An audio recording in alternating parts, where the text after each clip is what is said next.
Hello friends. आजकल ध्यान की चर्चा काफ़ी है और ध्यान या मेडिटेशन ये थोड़ा है तो बहुत पुराना सिस्टम, लेकिन अब इसकी चर्चा ज़्यादा होने लगी है।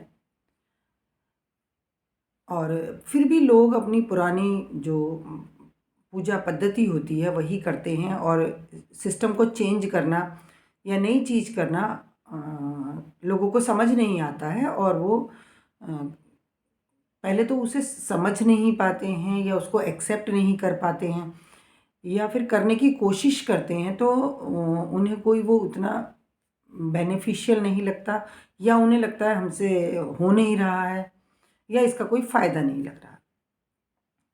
तो कई बार मैं लोगों से मिलती हूँ और जब मैं ध्यान की बात शुरू करती हूँ तो वो मुझे बताने लगते हैं कि भाई हमने भी ध्यान किया, हम ऐसे ध्यान कर रहे थे, या हमने ये किया, हमारी ये प्रॉब्लम्स है, हमारा ध्यान लगा नहीं, या मुझसे तो बैठा नहीं जाता, इस तरह की बातें। हालांकि ये बात मैं पहले भी कर चुकी हूँ, पहली वीडियो में भी की है, लेकिन यहाँ एक पॉइंट ये है जो लोगों से बात करने के बाद मेरी समझ में आ रहा है कि वो ध्यान में बैठना बड़ी बात नहीं है। वो ध्यान में बैठने को, मतलब इस बात को कि हम ध्यान करने बैठ रहे हैं, इस बात को लेकर के ध्यान तो शुरू करते हैं, लेकिन ध्यान में बैठना बड़ी बात नहीं है। बड़ी बात है कि उसमें आप सोच क्या रहे हैं, आप ईश्वर से मांग क्या रहे हैं। अधिकतर लोगों को तो ये लगता है कि हमें कहीं ध्यान लगाना है, किसी पॉइंट पे, या तो कहीं माथे पर, हमारे यहाँ भी कहा गया है दिल में ध्यान लगाएं। लेकिन ध्यान लगाते समय मान लीजिए, चलिए मैं दिल में ध्यान लगा रही हूँ, या कहीं माथे के बीच में ध्यान लगा रहे हैं, या किसी ने मोमबत्ती जला के रख ली है, उसकी लौ पर ध्यान लगा रहे हैं, या कोई अपने विचारों पर ध्यान लगाता है, कोई अपनी सांसों पर ध्यान लगाता है। तो ये ध्यान जब हम कर रहे होते हैं, लोग कर रहे होते हैं, तो उनके दिल में ईश्वर से क्या मांगने की इच्छा है, काम उस पे होना है, इस पे नहीं होना है कि आप किस चीज़ पर ध्यान लगा रहे हैं। ध्यान ईश्वर में लगाना है। तो ईश्वर में ध्यान जनरली हम नहीं लगा सकते, हमें ना वो दिख रहा है, ना समझ आ रहा है। अगर कोई सिंबल पे हम ध्यान लगा रहे हैं तो फिर वो ईश्वर नहीं है। ईश्वर नहीं है, सिंबल जो है, जो भी ईश्वर के सिंबल है, तो वो ईश्वर तो नहीं है, ईश्वर तो एनर्जी है। तो इसमें हमें ईश्वर से मांगना क्या है, ये इम्पोर्टेंट है। हमें ईश्वर से ईश्वर को ही मांगना है, और महसूस करना है कि वो एनर्जी हमारे अंदर आ रही है। अब ये चीज़ हर किसी को पता भी नहीं होती है, और पता होने के बावजूद भी लोग फिर वही उनके मन में होता है कि हम ध्यान करेंगे तो हमें सुख मिलेगा, तो हमें शांति मिलेगी, तो हमारे जीवन में सब अच्छा होगा। ये भी होगा, लेकिन इससे भी ज़्यादा होगा कि आपको ईश्वरीय ज्ञान मिलेगा। जब ईश्वर को बुलाएंगे तो ईश्वरीय ज्ञान मिलेगा। ईश्वरीय ज्ञान मिलेगा तो हमें ये पता चलेगा कि सुख नहीं, जो दुख भी आ रहे हैं वो कैसे फ़ायदेमंद है। जो दुख आ रहे हैं उनका कारण क्या है, उनसे उनका आना कोई बुरी बात नहीं है, तकलीफ़ देह है बट बुरी बात नहीं है। जैसे कि हमें पता चल जाए कि ये इंजेक्शन हमें क्यों लग रहा है, तो हम उसे आसानी से लगवा लेते हैं, बर्दाश्त कर लेते हैं। लेकिन अगर हमें पता ना हो और कोई हमें सुई चुभा दे तो हम कितने परेशान हो जाते हैं। तो देखिए, ज्ञान होने से आपको इस बात का ज्ञान हुआ कि ये जो मुझे इंजेक्शन लग रहा है ये मेरी दवाई है और इससे मैं ठीक होंगी, मेरी बीमारी है, तो आपको कोई इशू नहीं है। लेकिन बिना मतलब कि कोई आपको सुई चुभो रहा है, तब आपको उससे बहुत परेशानी होगी। तो अब क्या होता है कि जब आप कैसे भी ध्यान में बैठ गए, आपको किसी ने बताया नहीं, आपको किसी ने सिखाया नहीं, आप कैसे भी ध्यान में बैठ गए, तो आप ध्यान में लगाने की कोशिश कर रहे हैं, किसी भी चीज़ पे ध्यान लगा रहे हैं, ध्यान वहाँ लग नहीं रहा है, बार बार आप कहीं और सोच में गुम हो जाते हैं।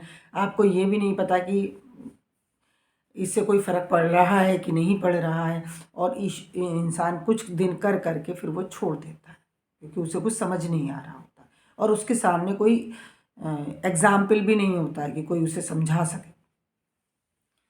तो इस ये ऐसा ही है, ध्यान इस तरह से ध्यान करना ऐसा ही है जैसे दवाई, कोई भी दवाई खा लेना। अगर आप कोई भी दवाई खा लेंगे बिना डॉक्टर से पूछे तो आप और बीमार हो सकते हैं, और अगर अच्छा इंसान भी दवाइयाँ खा ले तो वो भी बीमार हो सकता है। ये बात सोचने और समझने की है। तो ध्यान में जब बैठना है तो ईश्वर से ईश्वर को ही मांगना है। जो भी आप मांग रहे हैं वही मिलेगा, वही मिल सकता है। ज़्यादा 100% चांसेस हैं वो मिलने के, लेकिन वो काफ़ी नहीं है, वो आपकी समस्या का समाधान नहीं है। आपने सुख मांगा तो कितनी देर का सुख मिलेगा, कितनी देर का सुख मिलेगा। सुख के साथ आप और डेवलपमेंट भी चाहते हैं, और जब आप डेवलपमेंट चाहते हैं कि मुझे जॉब मिल जाए तो आपको कष्ट भी कोई कुछ ना कुछ आने हैं। जॉब तो आप उठ के करेंगे ना, उसकी तैयारी करेंगे, उसकी कुछ भी करेंगे। तो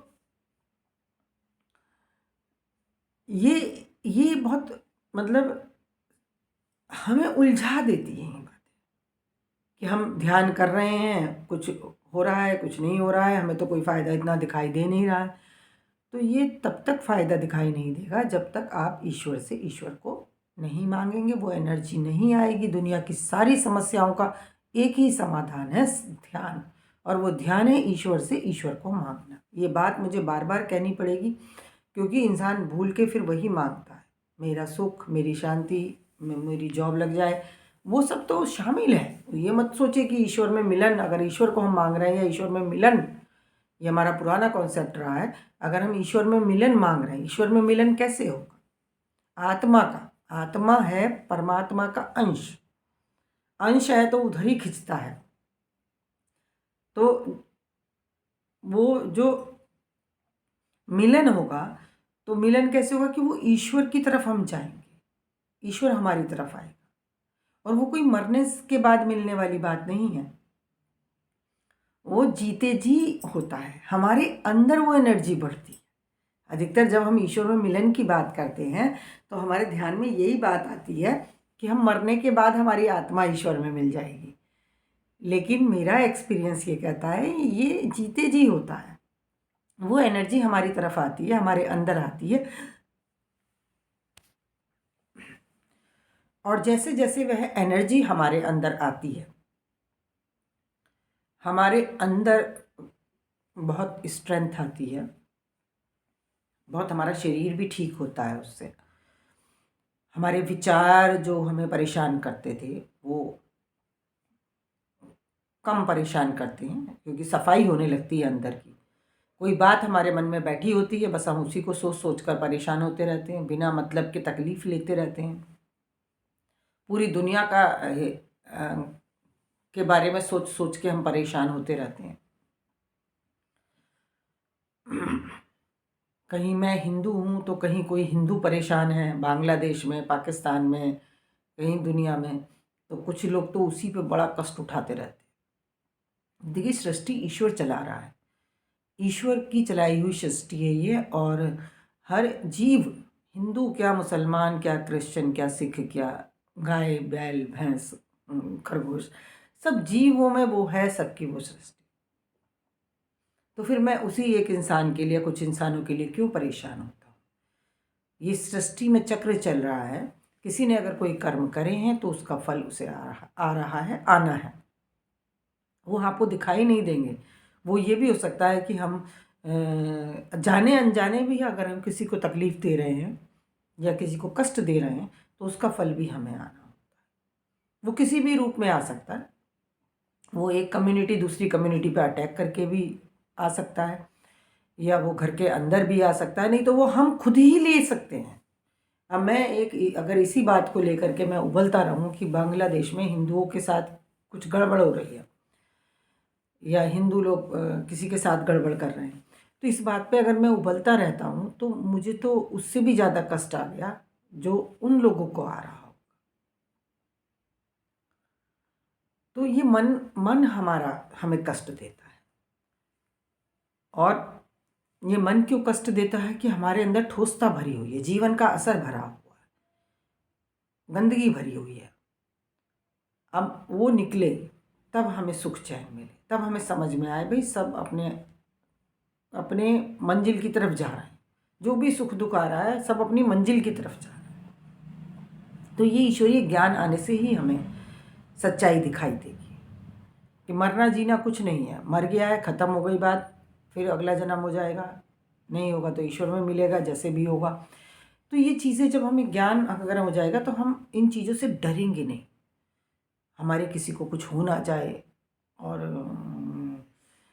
कुछ हो गया है तो हे ईश्वर तूने ये मेरे साथ ही क्यों कर दिया, मेरे साथ ही क्यों कर दिया। अरे भाई, तुम्हारे ऊपर ध्यान लगा हुआ था उसका, ईश्वर का, इसीलिए तुम्हारे साथ हुआ है, और जब हुआ है तो अच्छा ही हुआ होगा। ईश्वर कभी किसी के साथ गलत नहीं करेगा।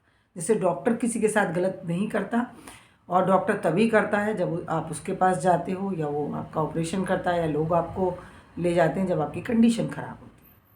तो ईश्वर भी कुछ नहीं करता है जब आपने कुछ कर्म करे होंगे या आपसे हो गए होंगे, उनकी सफाई करने के लिए ही वो कष्ट में आती है। तो ये ज्ञान जब हमें मिलेगा तब हम बिना मतलब की तकलीफ़ों से दूर होंगे। और ज्ञान हमें कब मिलेगा? ज्ञान हमें मिलेगा जब हम ईश्वर से ईश्वर को मांगेंगे, वो एनर्जी आएगी तब हमें वो ज्ञान मिलेगा। एक्चुअली में जो ज्ञान है, ईश्वर का ज्ञान, सही चीज़ों का ज्ञान, जो हमें सही हो, मतलब जो चीज़ें हम देखते हैं अधिकतर डे टू डे लाइफ में ही। आप देखिए, किसी ने कुछ कहा, आप गलत समझ गए, किसी ने कुछ किया, आप गलत समझ गए। वो आपकी भलाई के लिए कर रहा था, आप उससे लड़ पड़े क्योंकि आपको लगा कि ये गलत कर रहा है। तो ये हमें जो अंदर हमारे ठोसता भरी हुई है, वो हमें चीज़ों को गलत दिखाती रहती है, और गलत देखने के बाद हम परेशानी में आते जाते हैं। ज़्यादातर हमारी परेशानी भविष्य के लिए हम चिंता करते रहते हैं। पैसा नहीं है तो क्या होगा, कोई साथ में नहीं है तो क्या होगा, फैमिली में मान लीजिए कोई नहीं है तो क्या होगा, हमारा कौन करेगा। तो आपको क्या पता कि आपका करने की किसी को ज़रूरत पड़ेगी कि भी नहीं पड़ेगी। पैसा, अगर मान लो आपके पास आज बहुत पैसा है, बहुत बैंक बैलेंस है, आप सेटिस्फाइड हैं, सेटिस्फाइड तो नहीं होते, फिर चिंता होती है कि मेरे पैसे को कुछ हो ना जाए, साइबर क्राइम ना हो जाए। लेकिन अगर चलिए सेटिस्फाइड भी है, तो क्या ये इस बात की गारंटी है कि कल को वो पैसा आपके पास रहने वाला है, या जब आपको ज़रूरत पड़ेगी आप उसको यूज़ करने की कंडीशन में होंगे कि नहीं होंगे। तो ये जो आज आप भविष्य की चिंता में लगे रहते हैं, भविष्य का तो पता ही नहीं है, वो तो अ, कुछ भी हो सकता है। और ये ज़रूरी है कि आज आपके पास पैसा नहीं है तो कल आपके पास पैसा नहीं होगा। तो ये जो हम चिंताओं में लगे रहते हैं, डर में लगे रहते हैं, ये हमारे अंदर जो जीवन का असर गया है, जो जीवन ने हमें दिखाया है, तो वही हम डरते रहते हैं। इंसान ही डरता है, जानवर नहीं डरता। जानवर कम भोगता है, भोगता बहुत है बट उसे एहसास नहीं होता है, क्योंकि उसकी उतनी सोच डेवलप नहीं है। ये सोच ही हमें परेशान कर रही है। तो हमें सोचना क्या है, मांगना क्या है? हमें ईश्वर से ईश्वर को ही मांगना है, बस इतना सा काम। इसमें ये ज़्यादा इम्पोर्टेंट नहीं है आप कब बैठे, कहाँ बैठे, कैसे बैठे, नहा के बैठे, बिना नहाए बैठे, ये सब बातें उतनी इम्पोर्टेंट नहीं।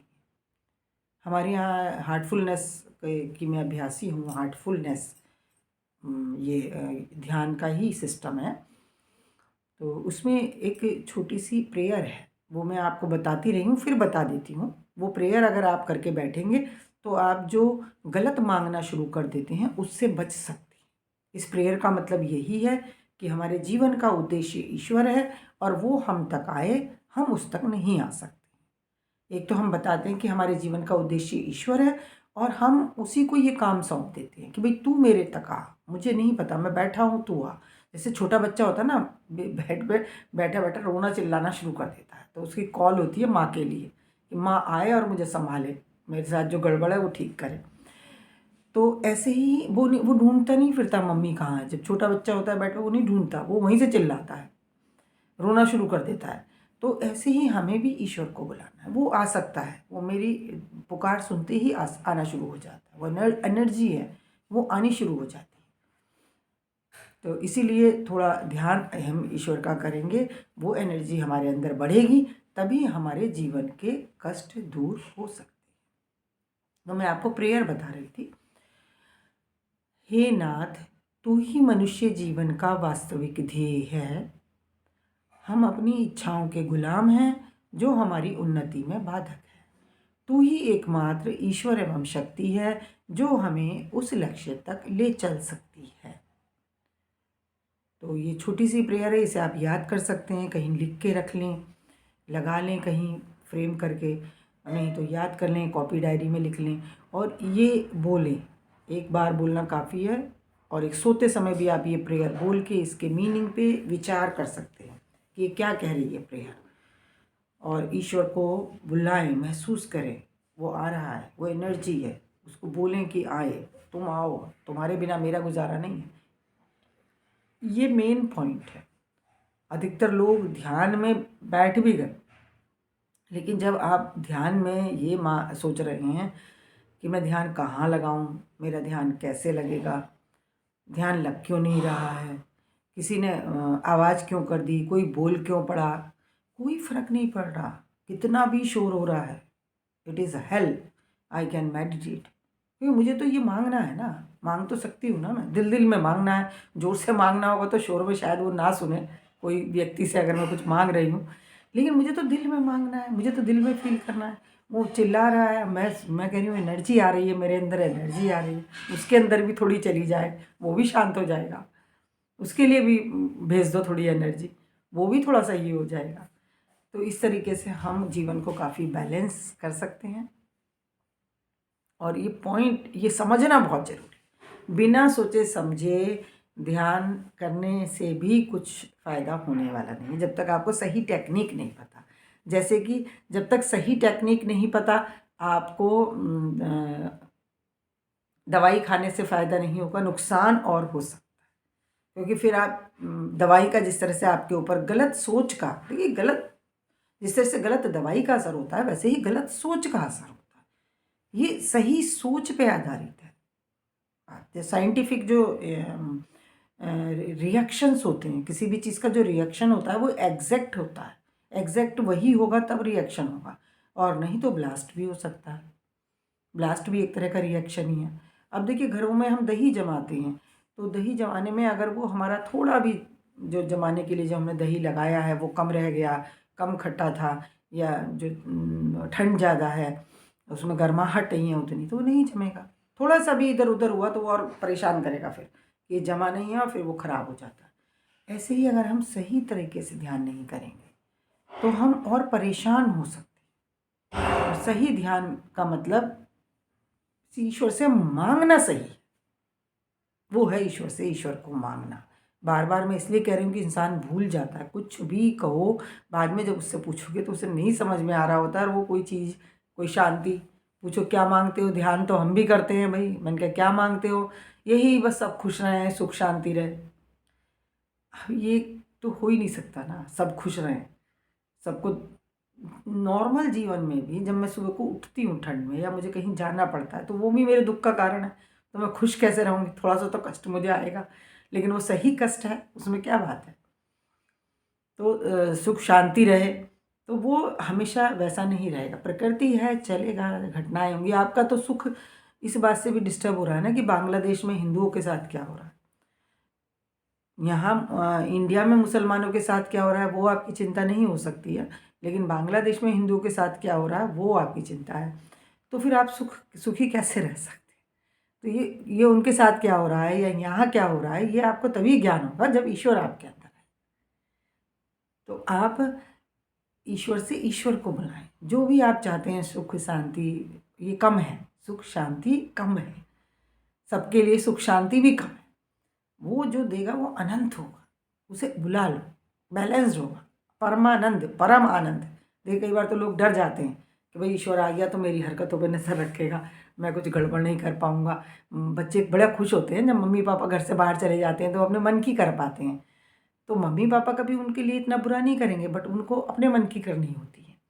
तो जो कई बार तो लोग शायद इसलिए भी डरते हों कि ईश्वर आ जाएगा तो फिर हम क्या कैसे कर पाएंगे जो हम करते हैं। वो आपको सब कुछ आपके हिसाब से करवाएगा, और जो आपके लिए बहुत दुखदाई है उसे हो सकता है कि वो हटाए, लेकिन वो भी आपको ज्ञान होगा, वो परम आनंद है, वो आपके किसी भी तरह से दुख का कारण तो हो ही नहीं सकता। बल्कि जिस चीज़ को आप गलत समझ के चुपके कर रहे हैं वो उसे भी आपको सही तरीके से करवा सकता है, क्योंकि आपका सुख, आपकी आनंद ही उसका उद्देश्य है, आपको अच्छे से रखना। क्योंकि वो खुद आपके अंदर है, ईश्वर खुद आपके अंदर कष्ट उठा रहा है, तो वो चाहता है कि आपके अंदर के जितना भी बवाल है, जो गंदगी आपने भरी हुई है, वो निकले बाहर, आप आनंद में आए, तो वो भी आनंद में आए। वो खुद ही तो कष्ट उठा रहा है, वही हमारे अंदर कष्ट उठा रहा है। वो आएगा तो अपने लिए सब व्यवस्था कर लेगा। वो घर का वातावरण, आपके जीवन में लोग, वो सब या तो बदलेंगे या चेंज होंगे, या कुछ ना कुछ, या आपको प्यार करने लगेंगे। तो अगर हमें वो प्यार करने लगें जो आज तक नहीं कर रहे थे, तो वो भी सुख का कारण है, वो भी हमें। तो ईश्वर अपने लिए, ईश्वर हमारे अंदर है और वो हमारे अंदर कष्ट उठा रहा है, और वो उस कष्ट से बाहर आना चाहता है। वो उस कष्ट से बाहर, उसको बाहर लाने के लिए आपको ये गंदगी का ढेर जो हमारे अंदर है वो हटाना पड़ेगा। वो हम शाम में बैठ के ऐसा सोच सकते हैं, किसी भी समय, वैसे शाम रात का समय अच्छा है, वैसे तो आप जब आपको टाइम मिले आप कर सकते हैं, या कभी बैठे हैं थक कर कि मेरे अंदर जो भी जीवन का असर है, जो गंदगी है, वो बाहर जा रही है और ईश्वरीयता अंदर आ रही है। ईश्वर मेरे अंदर आ रहा है, एनर्जी है। वो ये मत सोचिए कोई देवी देवताओं की मूर्तियां हैं वो मेरे अंदर आ रही हैं, वो तो हमारी इमेजिनेशन है। वो लोग हुए हैं जो जिन्होंने अध्यात्म में बहुत ऊंचाइयां हासिल की हैं, या फिर लोगों ने किसी को सिंबॉलिक बना दिया। जैसे हमारे यहाँ लक्ष्मी जी हैं, धन की देवी हैं, तो हम ये भी मान सकते हैं लक्ष्मी जी कभी राम की तरह से जन्म लिया उन्होंने, और उन्होंने लोगों को बहुत धन प्रोवाइड कराया किसी तरीके से, तो उन्हें धन की देवी मान लिया गया। और ये भी हो सकता है कि धन पाने के लिए लोगों ने उसका एक सिंबॉलिक एक देवी बना के, और उनका जो भी उनकी इमेजिनेशन थी वो बना के रख दिया कि अब इनकी पूजा करो तो आपको धन मिलेगा। तो क्या हुआ, ये भी एक धन पे मेडिटेशन हो गया। देखिए ये क्या हुआ कि हमने चलो सिंबॉलिक हमने एक लक्ष्मी जी बना ली, लेकिन ईश्वर तो हर जगह है, कण कण में है, तो थोड़ा वहाँ भी होगा। और उसके बाद क्या है कि वो हमारे हृदय, हमारे दिल में है। तो हमने चाहे लक्ष्मी जी की मूर्ति बना के हम पूजा कर रहे हैं, बट बात तो वो हमारे दिल की बिना मूर्ति के भी सुन रहा है। बात ये है कि अगर आप माँ की एक मूर्ति बना के तब कहें कि मुझे खाना चाहिए, तो वो वाली मूर्ति को नहीं सुनाई देगा, बट जो माँ घर के अंदर है उसे सुनाई दे जाएगा कि छोटा सा बच्चा मेरा ये मेरी मूर्ति बना के मेरे फ़ोटो से खाना मांग रहा है, तो मैं इसे खाना दे दूँ, खिला दूँ। आप नहीं भी मांगेंगे, आपके अंदर भूख लगी होगी तो उसे पता होगा। माँ को एहसास होगा बच्चे के दूध का टाइम हो गया, नहीं खा रहे होंगे तो और खिलाएगा, ले भाई खाओ तुम, ज़बरदस्ती टाइम हो गया, अच्छा खाना खाओ। तो ये इसी तरीके से जब हम मूर्ति बना के पूजा कर रहे होते हैं तो ईश्वर तो फिर भी सुन रहा होता है। कई लोगों को, जो लोग इस बात को नहीं मानते, मूर्ति पूजा में नहीं मानते, मैं भी नहीं करती हूँ, अब मुझे ज्ञान हो गया है कि उसकी ज़रूरत नहीं है। ऐसा नहीं है कि मुझे कोई उससे कोई इशू है। देखिए मेरी माँ का फ़ोटो है तो वो भी मुझे प्रिय होगा, मैं नहीं चाहूँगी कि कोई उसके ऊपर पैर रख के चला जाए, वो मेरी माँ है। तो मैंने सिंबॉलिक भी अगर कुछ बनाया है तो वो ईश्वर का है, इसलिए हम उसको इतनी रेस्पेक्ट करते हैं, करना भी चाहिए। वैसे बनाने की ज़रूरत ही नहीं है। देखिए मैं अब बहुत ज़्यादा फ़ोटो बनाने के पक्ष में नहीं हूँ, क्योंकि वो इधर मान लीजिए मेरे माँ का या मेरे बच्चे का फ़ोटो कहीं अखबार में निकला, कहीं होर्डिंग्स में लग गया, तो क्या होगा कि कल को वो लोग उसे फाड़ेंगे कहीं।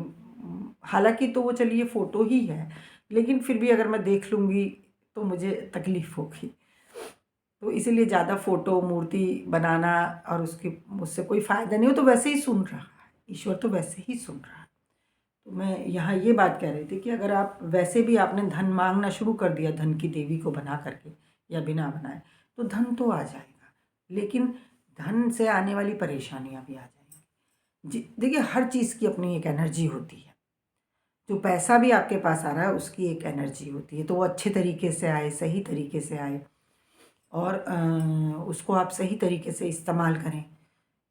अगर आपने गलत पैसा बुला लिया है, ले लिया है गलत तरीके से, दूसरों के हिस्से का ले लिया है, देखिए ऐसा ही समझिए कि अगर मैं आपको 10 लोगों के हिस्से का पानी पिला दूँ, 10 लोगों के हिस्से का खाना खिला दूँ, एक के भी हिस्से का खाना खिला दूँ जबकि आपका पेट फुल है, और रोज़ खिलाता रहूँ, तो आपकी क्या हालत होने वाली। बिल्कुल इस एग्ज़ाम्पल से आप समझ लीजिए, यही जो पैसे के पीछे इंसान भाग रहा है, बुरा नहीं है क्योंकि पैसा चाहिए, लेकिन किसी और का हमें नहीं चाहिए।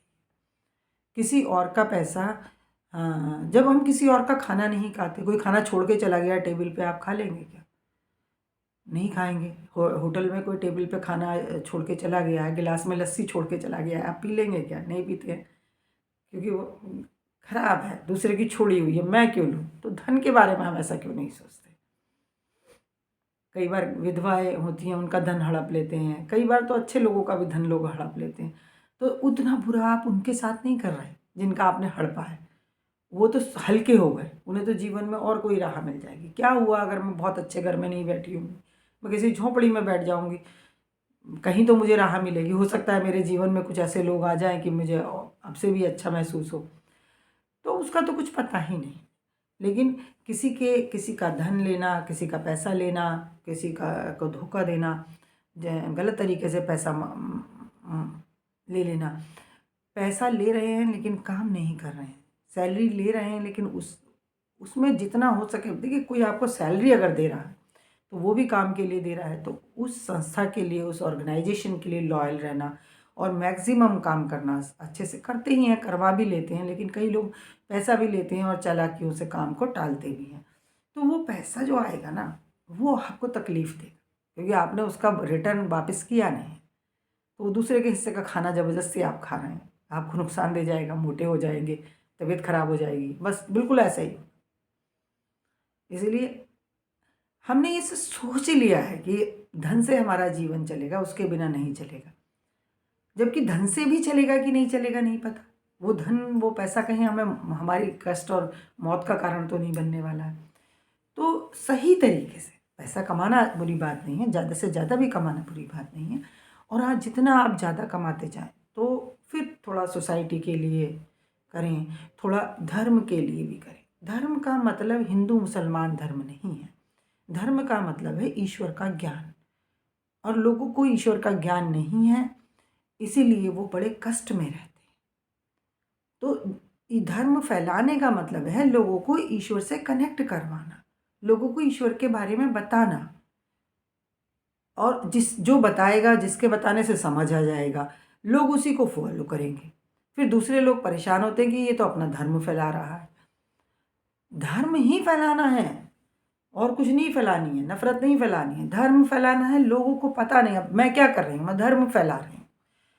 अब अगर मान लीजिए मैं अपनी वीडियो डालने के बाद में मैं ऐड कराती हूँ, यूट्यूब से ऐड कराती हूँ, उसमें पैसा लगाती हूँ, तो एक तो ये रीज़न है कि मैं अपना चैनल चला के उससे पैसा कमाना चाह रही हूँ। एक ये रीज़न है कि मैं इस बात को ज़्यादा से ज़्यादा लोगों को पहुँचाना चाहती हूँ, तो मैं धर्म फैलाने के लिए खर्च कर रही हूँ। तो अगर आप ज़्यादा कमा रहे हैं तो आप धर्म के लिए खर्च करें, लोगों तक ईश्वरीय ज्ञान पहुँचाने के लिए खर्च करें, और समाज के लिए करें। अपने कोई रिश्तेदार हैं जो ज़रूरतमंद हैं, उनकी मदद करें। अगर ज़्यादा पैसा आ गया है तो कुछ इसका परसेंटेज, वैसे जहाँ तक मुझे वेदों का मैंने थोड़ा पार्ट पढ़ा था, तो वहाँ ये है कि करीब 40% इसी तरीके से उसमें प्रावधान है कि आप ये अपना पैसा इस तरीके से दें। लोग करते भी हैं कि भगवान जी के नाम का निकाल के रख दिया हर महीने, और इस तरह से कुछ कुछ करते भी हैं।